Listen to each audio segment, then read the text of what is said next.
Hello friends, எல்லாரும் எப்படி இருக்கீங்க? நம்ம சேனலில் ரொம்ப டேஸ்டியான சூப்பரான சுவையான பொங்கல் கூட்டு குழம்பு தான் செஞ்சு காமிச்சிருக்கேன். ரொம்ப சூப்பராக இருக்கும், ரொம்ப டேஸ்டியாக இருக்கும், எல்லாருக்கும் ரொம்பவே பிடிக்கும். எல்லாருமே இந்த பொங்கலுக்கு செஞ்சு அசத்துங்க, அவ்வளோ சூப்பராக இருக்கும். எல்லாருமே செஞ்சு பார்த்துட்டு கண்டிப்பாக கமெண்ட் பண்ணுங்க. இவ்வளோ சூப்பரான அட்டகாசமான அசத்தலான அல்டிமேட்டான கூட்டு குழம்பு எப்படி செய்யறதுன்னு பார்க்கலாமா?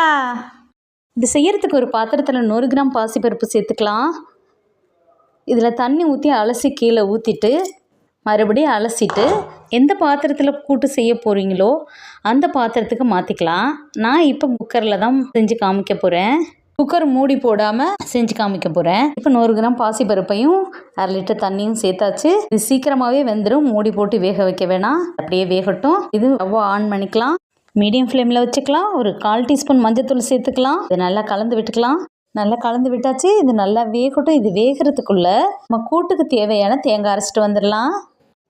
ஒரு பெரிய மிக்ஸி ஜார் எடுத்துக்கலாம். அதில் ஒரு மூடி தேங்காய் சேர்த்துக்கலாம். ஒரு 1/2 டேபிள் ஸ்பூன் சோம்பு சேர்த்துக்கலாம். இது நல்லா கொரப்பாக அரைச்சி எடுத்துகிட்டு வந்துடலாம். பாருங்கள், இது போல் கொரப்பாக அரைச்சி எடுத்துக்கணும். நைஸாக அரைச்சி எடுக்கக்கூடாது. ரொம்ப நைஸாக அரைச்சா கூட்டு டேஸ்ட்டாக இருக்காது. இது அப்படியே இருக்கட்டும். இப்போ பாசிப்பருப்பு நல்லா வெந்துருச்சு. பாசிப்பருப்பு சட்டுன்னு வெந்துடும், விசில்லாம் போட வேண்டாம். பாருங்கள், இந்தளவு வெந்தால் போதும். ரொம்ப குழைய வேக வைக்கக்கூடாது. நல்லா குழைய கஞ்சி மாதிரி வேக வச்சிடாதீங்க, அப்போ கூட்டு நல்லா வராது. இந்த பதம் வெந்ததுக்கு பிறகு இதில் ஒரு 10 பச்சை மிளகாய், கீரின பச்சை மிளகாய் சேர்த்துக்கலாம். கட் பண்ணி வச்சுருக்க 2 தக்காளியை உள்ளே சேர்த்துக்கலாம். ஒரு 100 கிராம் வெங்காயம் நீட்ட வாக்கில் அரிஞ்சு வச்சுருக்கேன், இதையும் உள்ளே சேர்த்துக்கலாம். சேர்த்துட்டு நல்லா கலந்து விட்டுக்கலாம். காரத்துக்கு மிளகாத்தூள்லாம் சேர்க்க போகிறதில்ல, இந்த பச்சை மிளகாவோட காரம் தான், அதனால் பார்த்து சேர்த்துக்குங்க. காரத்துக்கு தகுந்த மாதிரி பச்சை மிளகா சேர்த்துக்குங்க. பச்சை மிளகா பிடிக்காதவங்க மிளகாத்தூள் சேர்த்துக்கலாம். இது நல்லா கொதிக்கட்டும். இப்போ ஃபுல் ஃப்ளேமில் வச்சுக்கலாம். இப்போ நல்லா கொதித்து வந்துருச்சு. இப்போ நம்ம கட் பண்ணி வச்சுருக்க காயை உள்ளே சேர்த்துடலாம். ஒரு 7 வகையான காய்கறி சேர்த்துக்கலாம். எண்ணிக்கையில் 9, 11 அந்த மாதிரி காய்கறிகளை சேர்த்துக்கலாம். உங்களுக்கு பிடிச்ச காய்கறிகளை சேர்த்துக்கலாம்.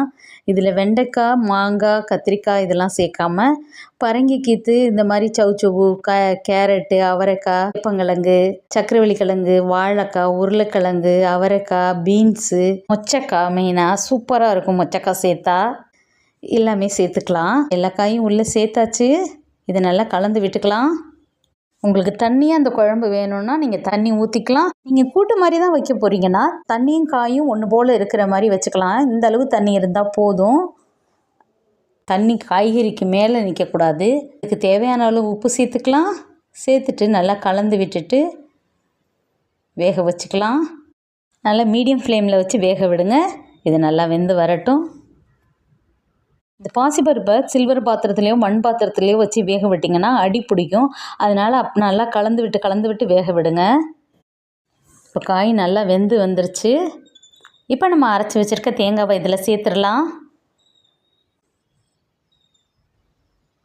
கொஞ்சமாக தண்ணி விட்டு மிக்ஸி ஜாரை அலசி ஊற்றிக்கலாம்.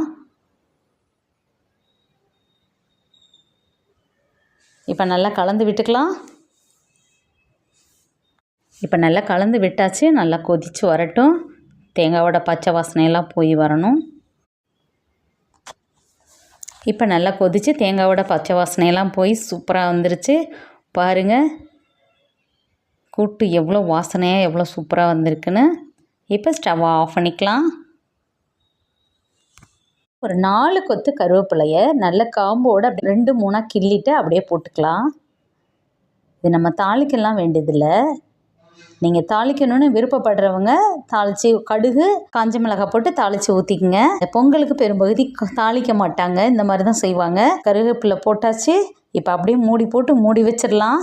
கொஞ்சம் நேரம் கழித்து திறந்து பார்த்தா அந்த வாசனையே வேறு லெவலில் இருக்கும். பாருங்கள், நம்ம பொங்கல் கூட்டு எவ்வளோ சூப்பராக, எவ்வளோ டேஸ்ட்டாக, எவ்வளோ அட்டகாசமாக வந்திருக்குன்னு பாருங்கள். பார்க்கவே கலர்ஃபுல்லாகவும் டேஸ்டியாகவும் இருக்குல்ல. சாப்பிட்டு பாருங்கள். அடுத்த பொங்கல் எப்போ வரும், இந்த கூட்டு செய்வீங்கன்னு பக்கத்து வீட்டுக்காரவங்கெல்லாம் உங்களை கேட்பாங்க. அந்தளவுக்கு அவ்வளோ டேஸ்ட்டாக இருக்கும். எல்லாருக்கும் ரொம்பவே பிடிக்கும். எல்லாருமே மிஸ் பண்ணாமல் செஞ்சு பாருங்கள். வீடியோ உங்களுக்கு பிடிச்சிருந்துச்சுன்னா லைக் பண்ணுங்கள், ஷேர் பண்ணுங்கள், கமெண்ட் பண்ணுங்கள். நம்ம சேனலை சப்ஸ்கிரைப் பண்ணி வச்சுங்க, பெல் ஐக்கானையும் கிளிக் பண்ணி வச்சுங்க, ஆல்ன்ற ஆப்ஷனையும் கிளிக் பண்ணி வச்சுங்க. அப்போ தான் நம்ம அடுத்தடுத்து போடுற வீடியோ உடனுக்குடனே உங்களை வந்து சேரும். நம்ம வியூவர்ஸ் அனைவருக்கும் ரொம்ப நன்றி. நம்ம சப்ஸ்கிரைபர் அனைவருக்கும் ரொம்ப நன்றி. நம்ம வியூவர்ஸ் அனைவருக்கும் அட்வான்ஸ் பொங்கல் நல்வாழ்த்துக்கள்.